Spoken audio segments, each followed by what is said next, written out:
poem comprehension is going on. Third poem was over. Now we turn our fourth number poem. So fourth number poem is read the following poem and give the answer by choosing correct alternative. So like that is our fourth poem. So first we read all the poem, then we spot some unknown words and get to know their meanings. And then we solve some question based on this poem. Okay, so everyone look on the board and listen carefully. The poem is, dear little tree that we plant today, what will you be when we are old and grey? The saving bank of the squirrel and mouse, for robin and wren an apartment house. The dressing room of the butterfly's ball, the Luckett's and Katydids concert hall. The schoolboy's ladder in happy May, and the schoolgirl's tent on a holiday. And my leaves shall whisper then merely a tale of the children who planted me. So like that is poem. So in this poem, the poet plant a tree. या कवितेमध्ये जे कवी आहे त्या कवीनं एक झाड लावलेलं आहे आणि झाड लावल्यानंतर त्या कवीनं झाडाला एक क्वेश्चन केला की जर आम्ही तुला आज प्लॅन केलं, आज लावलं तर भविष्यामध्ये तू कसा असशील. ओके, जर एखादं झाड जर आपण आज लावल्यानंतर आपण झाड लावल्यानंतर आपण स्वतः जेव्हा आपलं वय वाढत जातं तसं झाडाचं वय सुद्धा वाढत जातं. मग कवी काय म्हणतोय की जर मी एखादं प्लॅन जर आज लावलं आणि जेव्हा आम्ही स्वतः झाड लावणार आहे जर वयस्कर झाल्यानंतर तू कसा असशील असं कवीनं त्या झाडाला प्रश्न विचारला. Okay, so like it is poem is there. So here dear little tree that we plan today. So here is a poet asking a question to the tree, dear little tree that we plant today, what will you be when we are old and grey? जर प्रिय झाड जर मी तुला आज लावल्यानंतर जेव्हा आम्ही स्वतः old and grey, okay, old and grey, जर आम्ही वयस्कर झाल्यानंतर तुझं रूपांतर कुठल्या स्थितीमध्ये होऊ शकतं असं कवीनं त्या झाडाला विचारलं. So there is a tree replied to the poet, the saving bank of the squirrel and mouse. जेव्हा कवीनं त्या झाडाला विचारलं जर मी तुझं स्थापना जर तुझं प्लॅन्ट मी जर आज केल्यानंतर जेव्हा काही वर्षानंतर आम्ही स्वतः वयस्कर होणार आहे तेव्हा तुझं रूपांतर कुठल्या स्थितीमध्ये होऊ शकतं. So here is a tree reply to the poet's question here, the saving bank of the squirrel and mouse. झाडाने उत्तर कसं दिलं बघा आता, the saving bank of the squirrel and mouse. Saving bank जसं आपण आपले पैसे बँकेमध्ये ठेवतो आपण त्याला म्हणतो बचत खातं किंवा बचत बँक. तर त्या झाडाने उत्तर काय दिलं, the saving bank of the squirrel and mouse. म्हणजे मी स्क्वेअरल आणि माउस या दोघांसाठी ऍज अ सेव्हिंग बँक मी असेल. स्क्वेअरल म्हणजे खार आणि माउस म्हणजे उंदीर. खारेसाठी आणि उंदरासाठी मी सेव्हिंग बँक असणार आहे. हे झाड कवीला उत्तर देतोय. कवी काय म्हणतोय की जर मी तुला आज प्लॅन केलं, जर मी तुला आज लावल्यानंतर भविष्यामध्ये जेव्हा आम्ही स्वतः वयस्कर होणार आहे तेव्हा तुझं रूपांतर कुठल्या स्थितीमध्ये होऊ शकतं आणि तुझे फायदे कुणाकुणाला होऊ शकतात. सो झाड काय म्हणतंय बघा, मी सेव्हिंग बँक असणार आहे, मी एक बचत बँक असणार आहे स्क्वेअरल साठी आणि माउस साठी. कारण स्क्वेअरल आणि माउस हे काय करतात, अन्न साठवून ठेवतात आणि कुठतरी एखाद्या स्पॉटला ते ठेवतात साठवून. तसं झाड काय म्हणतंय, मी खारीसाठी आणि उंदरासाठी मी सेव्हिंग बँक असणार आहे. Than the robin and rain and apartment house. Okay, so here is a robin and rain. Robin म्हणजे एक तपकिरी रंगाचा पक्षी असतो आणि रेन आपण त्याला म्हणतो वेन पक्षी. या दोन पक्षीसाठी मी अपार्टमेंट हाऊस असणार आहे. झाड काय म्हणतंय, मी या दोघांसाठी अपार्टमेंट हाऊस म्हणजे जे आपण म्हणतो मोठी खोली, तसं रॉबिन आणि रेन या दोन पक्षासाठी मी काय असणार आहे, अपार्टमेंट हाऊस असणार आहे असं झाड उत्तर देतोय. Then third number here, the dressing room of the butterflies ball. Okay, dressing room dressing room म्हणजे जेव्हा आपण एखादं रूम म्हणजे आपले स्वतःचे कपडे बदलतो जेव्हा आपल्याला कुठेतरी जायचं असतं, तसं ते काय म्हणतंय, the dressing room of the butterflies ball. Butterflies ball. Okay. Butterfly म्हणजे फुलपाखरू आणि बॉल म्हणजे एक प्रकारचं डान्स असतं. जे बटरफ्लाय एखाद्या ठिकाणी जर जायचं असेल डान्स करण्यासाठी, इमॅजिन केलेलं इथं, जेव्हा बटरफ्लाय इकडून तिकडून असं उडत असतं त्याला आपण काय म्हणतात, एक प्रकारचं ते एन्जॉय करत असतं. मग ट्री काय म्हणतंय की मी ड्रेसिंग रूम असणार आहे बटरफ्लाय साठी. Okay. So the dressing room of the butterflies ball, the locusts and katydid concert hall. Okay. So locusts आणि केटीडीड या दोघांसाठी मी कसं असणार आहे, एक प्रकारचं कॉन्सर्ट हॉल असणार आहे. ओके. लकेट्स आपण त्याला म्हणतो एक प्रकारचं टोर आणि केटीडीड एक प्रकारचं किडा असतं, ते काय करतात, साऊंड करतात, आवाज करतात. मग झाड काय म्हणतंय, लकेट साठी आणि केटीडीड साठी मी कॉन्सर्ट हॉल असणार आहे. कॉन्सर्ट हॉल म्हणजे जिथं आपण संगीत वगैरे गाणे वगैरे ऐकतो, तसं या दोघांसाठी माझं झाड हे कॉन्सर्ट हॉल असणार आहे. Then the school boys ladder in happy May. जे स्कूल बॉय आहे, जे शाळकरी विद्यार्थी मुलं आहेत, त्यांच्यासाठी मी लॅडर असणार आहे. लॅडर म्हणजे शिडी असणार आहे. जेव्हा मुलं सुट्ट्यामध्ये जेव्हा कुठं झाडा ठिकाणी गेलाय तर ते काय करणार आहे, त्या झाडाला as a ladder, as a शिडी म्हणून युज करून त्या झाडावर चढणार आहे आणि खेळणार आहे. तर झाड काय म्हणतंय, स्कूल बॉय साठी मी लॅडर असणार आहे. Then and school girls tent on holiday. आणि जे स्कूल गर्ल असणार आहे, मुली असणार आहे, ते मुली सुट्ट्यामध्ये माझ्या झाडाखाली येणार आहे आणि टेंट बांधणार आहे. टेंट म्हणजे आपण तंबू म्हणतो, तंबू बांधणार आहे आणि माझ्या झाडाचा वापर करणार आहे. So school girls tent on a holidays. Then and my leaves shall whisper then merrily. नंतर जे माझे झाडाचे लिव्स आहेत, लिव्स म्हणजे आपण त्याला म्हणतो पान. झाड काय म्हणतंय, जे माझे लिव्स आहेत ते लिव्स विस्पर करणार आहे. विस्पर म्हणजे कुजबुज करणार आहे. And my leaves shall whisper then merely a tale of the children who planted me. आणि जे माझे झाडाचे लिव्स आहेत, पानं आहेत, ते विस्पर करणार आहे, कुजबुजणार आहे. आणि असं कुजबुजणार कसे असणार आहे, ते हॅपीली मेरली म्हणजे आनंदाने कुजबुजणार आहे. कारण ते सांगणार काय, अ टेल. अ टेल म्हणजे स्टोरी. आणि कोणाची स्टोरी सांगणार आहे, a tale of the children who planted me. आणि ज्या मुलांनी मला तिथं लावलं, प्लॅन केलं, त्या मुलांसाठी या त्या मुलांची गोष्ट ते कुजबुजणार आहे. कोण, झाडाचे लिव्स. अंडरस्टूड. सो चिल्ड्रन म्हणजे मुलं. So tale of the children who planted me. जे लिव्स असणार आहे झाडाचे ते कुजबुजणार आहे हॅपीली, की ज्यांनी आम्हाला इथं लावलं आणि आम्हाला एवढं मोठं केलं, त्या मुलांची गोष्ट ते एकमेकाला सांगणार आहे. So like it is poem. So in this poem the poet asking to question a tree.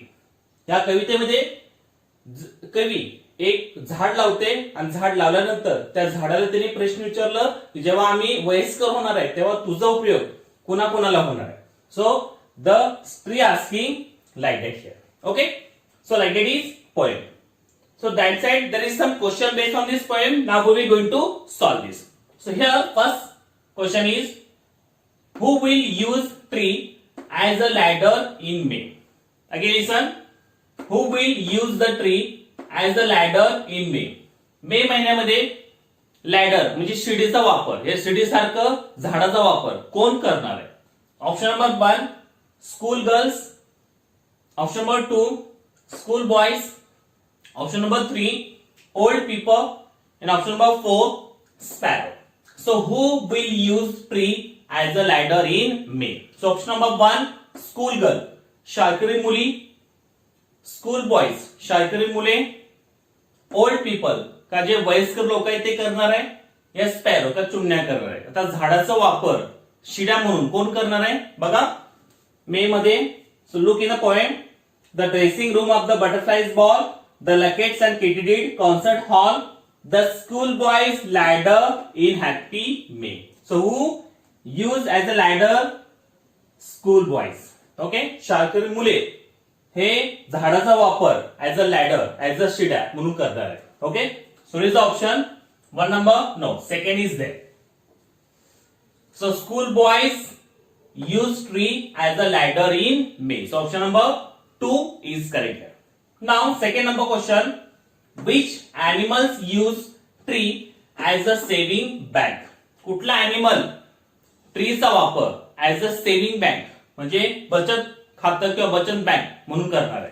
So option number 1 square and mouse, option number 2 parrot and sparrow, option number 3 rabbit and butterfly, आणि option number 4 लकेट्स and केटिडिड. So कोण झाडाचा वापर saving bank म्हणून करणार आहे? So look in the option here in poem.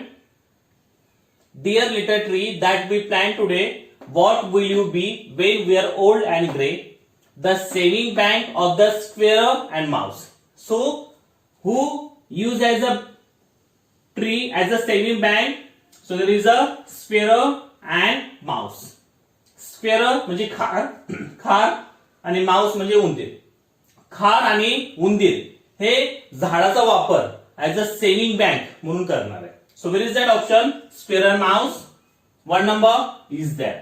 So option number 1 is correct here. So squirrel and mouse use tree as a saving bank. So option number 1 is correct here. Then third number, when schoolgirls made tent under the tree. When schoolgirls made tent under the tree. शाळकरी मुली स्वतःच या त्यांचं तंबू कधी झाडाच्या खाली बांधणार आहे. Okay, so where is option here? 1 number option holiday, second number in May, third number school time आणि 4 नंबर फ्री टाइम. तर शाळकरी मुली झाडाचा वापर ऍज अ टेंट म्हणून कधी करणार आहे? हॉलिडे सुट्ट्यामध्ये, इन मे किंवा मेच्या महिन्यामध्ये, स्कूल टाइम किंवा शाळेच्या टायमिंग मध्ये, या फ्री टाइम का जेव्हा त्यांना मोकळा वेळ असतो तेव्हा ते करणार आहे का? So look in poem. Where is that? Look here. The dressing room of the butterflies ball, the locusts and katydid concert hall, the school boys ladder in happy May, and the school girls tent on a holiday. So where is they meeting tent? In a holiday, on a holiday. Okay, holiday मध्ये मुली झाडाखाली tent म्हणजे तंबू बांधणार आहे. कधी बांधणार आहे? हॉलिडे म्हणजे सुट्ट्यामध्ये. So is that option holiday? 1 number is there. Holiday is correct. So in holiday, schoolgirls made tent under the tree. So option number 1 is correct here. So our fourth poem is over. So our poem comprehension is going on. Fourth poem was over. Now we turn our fifth number poem. So fifth number poem is, read the following poem and give the answer by choosing correct alternative. So like it is our fifth poem. So first we read all the poem, then we spot some unknown words and get to know their meanings. And then we solve some question based on this poem. Okay? So here is poem is, we will begin with the box and the plural is boxes, but the plural of ox should be oxen, not oxes. We find the lone mouse or whole lot of mice, but the plural of house is houses, not highs. If the plural of man is always called man, why shouldn't the plural of pan be called pen? So, our English, I think you will all agree, is the trickiest language you ever did see. So like that is poem. So in this poem, the poet telling about English is trickiest language. म्हणजे कवी या कवितेमध्ये सांगतो की जे इंग्रजी भाषा आहे ही किती अवघड भाषा आहे ते सांगतो आपल्याला. So in this poem the poet example some singular and plural. एक वचन आणि अनेक वचनामध्ये किती हसवणारे असे एक वचन आणि अनेक वचन असतात ते कवीने आपल्याला इथं सांगितलेले. So here we will begin with a box and the plural is boxes. जर आपण बॉक्स हे जर सिंग्युलर असेल तर जर प्लुरल फॉर्म काय असतं? बॉक्सेस असतं. So we will begin with a box and the plural is boxes, but the plural of ox should be oxen, not oxes. जर a box या बॉक्सला जर अनेक वचन बॉक्सेस येत असेल तर ऑक्सला ऑक्झन येतं, ऑक्सेस काय येत नाही? बघा पोएट कसं विचारतोय की इंग्रजी भाषा ही किती ट्रिकेस्ट म्हणजे किती अवघड भाषा आहे ते सांगतोय. जर तुम्ही बॉक्सला जर बॉक्सेस हे अनेक वचन घेता, हे प्लुरल फॉर्म घेता, तर ऑक्सला ऑक्सेस का घेत नाही, ऑक्झेन का घेता? So we'll begin with the box and the plural is boxes, but the plural of ox should be oxen, not oxes. जसं बॉक्सला शेवटी एक्स असतं म्हणून आपण ईएस हे प्रत्यय ऍड करून त्याला अनेक वचन बनवतो, तसं ऑक्सला सुद्धा शेवटी एक्स असतं. मग तुम्हाला ते ऑक्सला ऑक्सेस का बनवत नाही, तुम्ही ऑक्सला ऑक्झेन हे अनेक वचन का बनवता? Second here, you find the lone mouse और होल लॉट ऑफ माइस. जर एक सिंगल माउस, आपण त्याला माउस म्हणतो, जर मोर दॅन वन उंदर असेल किंवा माउस असेल तर आपण त्याला काय म्हणतो?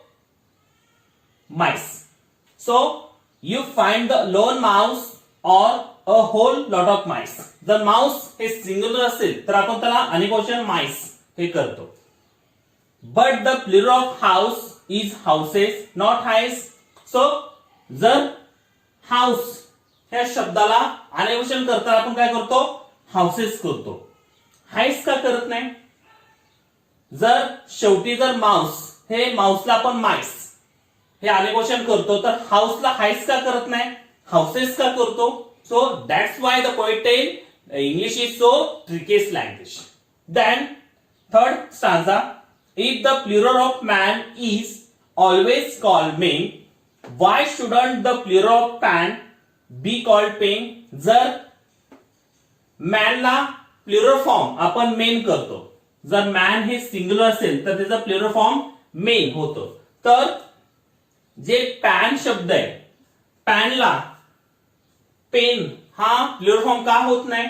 जर मॅनला मेन होत असेल प्लुरल फॉर्म तर पॅनला पेन का होत नाही? आपण पॅनला पॅन्स करतो. So that's why the poet telling English is so trickiest language. Okay, so there is a, if the plural of man is always called main, why shouldn't the plural of pan is always pain?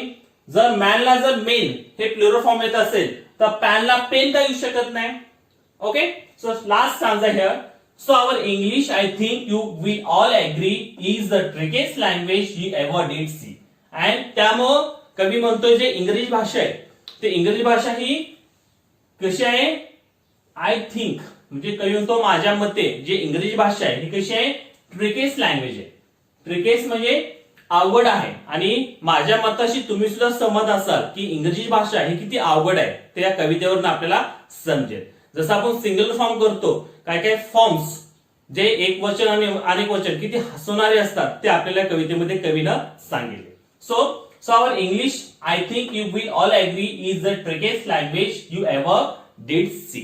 Okay, so like that is poem. So in this poem, the poet telling about the English language, so trickiest language, and they given example like that, singular and plural. Okay, understood? Now here are some question based on this poem. Now we're going to solve this. So one number question: what is the plural form of ox? Ox या शब्दाचं plural form म्हणजे अनेक वचन कुठले येऊ शकेल? So option number 1 oxes, second number oxen, third number ox, fourth number ox. So which is the plural form of ox here? So look here in poem, but the plural of ox should not be या should be oxen. So plural of ox is oxen. So where is the oxen option? one number no, second is there. The plural of ox is oxen. So option number 2 is correct here. Now second number, choose from the poem rhyme with boxes. Boxes यासाठी या शब्दासाठी यमक जुळणारा शब्द आपल्याला कवितेमध्ये शोधायचा. So number 1 option mouse, second number man, third number oxes, and fourth number hives. So what is the plural of boxes? Look here, box. There is a oxes. So is the option? One number no, second no, third is there. So plural form of boxes is oxes. So option number 3 is correct here. Now third number question, what is the singular form of man? Man या शब्दाचं singular म्हणजे एकवचनी शब्द कुठला असेल? So number 1 option mans, second number mens, third number mans and fourth number man. So what is the singular form of men? So men singular is man. Men it is a plural and man it is a singular. So men या शब्दाचं एकवचनी शब्द man हे आहे. So option number 4 is correct here. So like that question we solve. So our poem comprehension is complete. So in poem comprehension, the first you read proper poem, some spot some unknown words, get to know the meanings, and if you know the meanings, you grab the main theme of the poem. So everyone learn proper, learn some new words, their meanings. If you learn like that, you can solve all the question based on poem comprehension is very easily. Okay, thank you very much.